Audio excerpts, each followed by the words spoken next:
Okay, so I am showing you my screen, but this is my screencast presentation of my Edmodo page for my history class.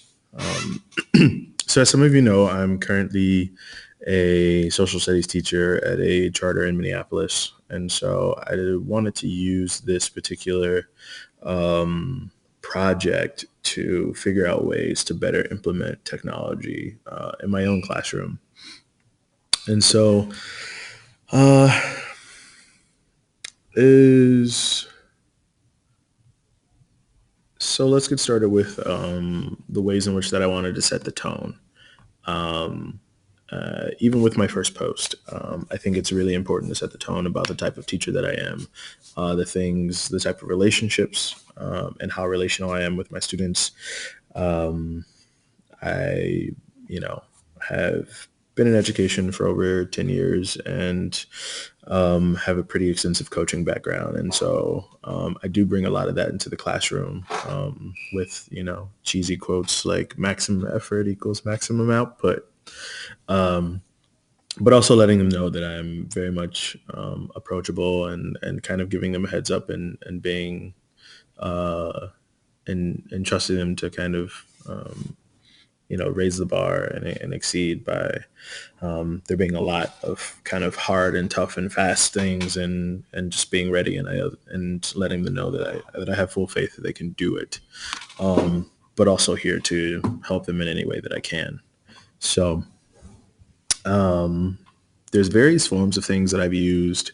I did include some like Word docs, mostly for reference, but they use online websites to create various different things.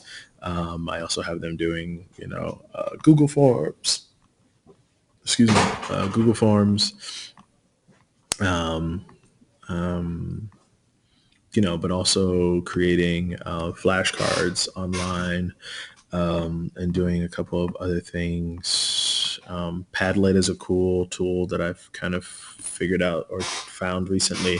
And so using that, and I'll explain a little bit more about Padlet later, and I really like that.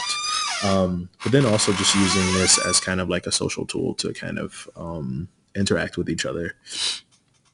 So the content standard that I'm working with, and I guess I'll show it to you here.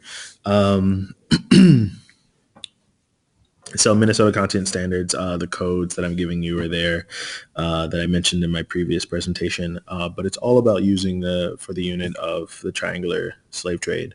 So understanding the Columbian Exchange, how it affected the European powers and how it affected discovery and this globalization of the New World.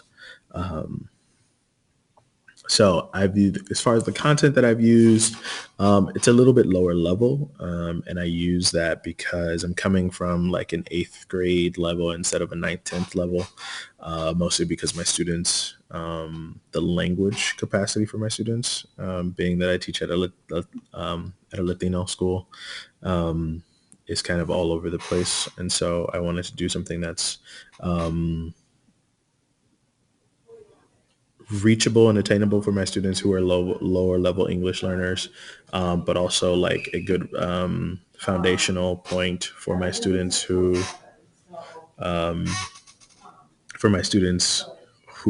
are very good language learners or are have been in the U.S. school system for a while, but giving them a good jumping point off and providing the scaffolding from there.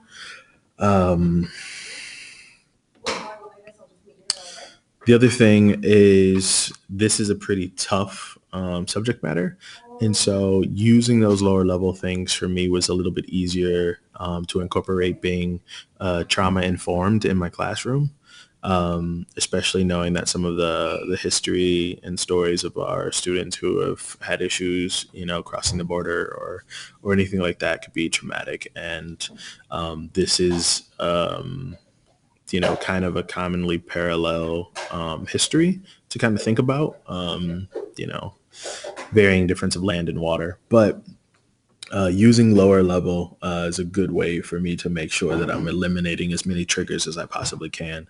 Um, so one of the things that I've liked about this process as I've been going on is the use of technology. I'm still pretty horrible at it. But technology in optimal circumstances increases accessibility.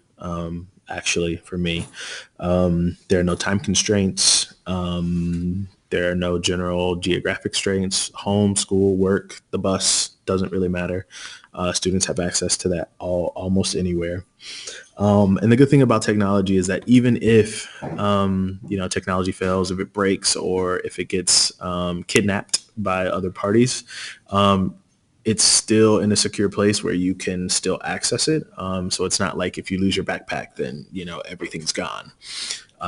You can hit the library or a family member's phone or anything, and it's still accessible in here. Um, and then kind of once you're done with it, it's done. You don't have to like turn it in or anything like that. Just kind of submit and click enter or send, and there you have it. And it's always there for you to reference back. So just a brief run through as quickly as I possibly can of some of the things that I did. So with the first assignment, it's kind of who do you love? So it's kind of like what's your favorite food, what's your favorite animal, your athlete, favorite band, things like that. So I put a document together, but then I also wanted them to use Poster My Wall. .com as a source to kind of create their own e-posters that they can submit. And this is pretty accessible site. You can just kind of just go ahead and sign up with your email address later. I think it's really cool that I can connect all of my students using their school email addresses. And so it gives them quicker access to all of these websites. And you can just kind of get in and choose what you want. And it's pretty easy to get started. Just randomly doing some things here. So apply my color, and then it's all ready. Once you're done with it, you can save, share, download, or even buy your own prints. So it's pretty cool site to access. Um, I also use Google Docs to kind of do a pre-assessment poll for my students about what they know about the triangular trade. Um, the next part is vocabulary terms and words that we're going to be working with over the course of the next couple of weeks. Again, standards are there. Created a document for their vocab to kind of figure out on their own. And then we come into class, work out some official definitions, and then they can create their own e-flashcards using flashcardmachine.com. Everything's free.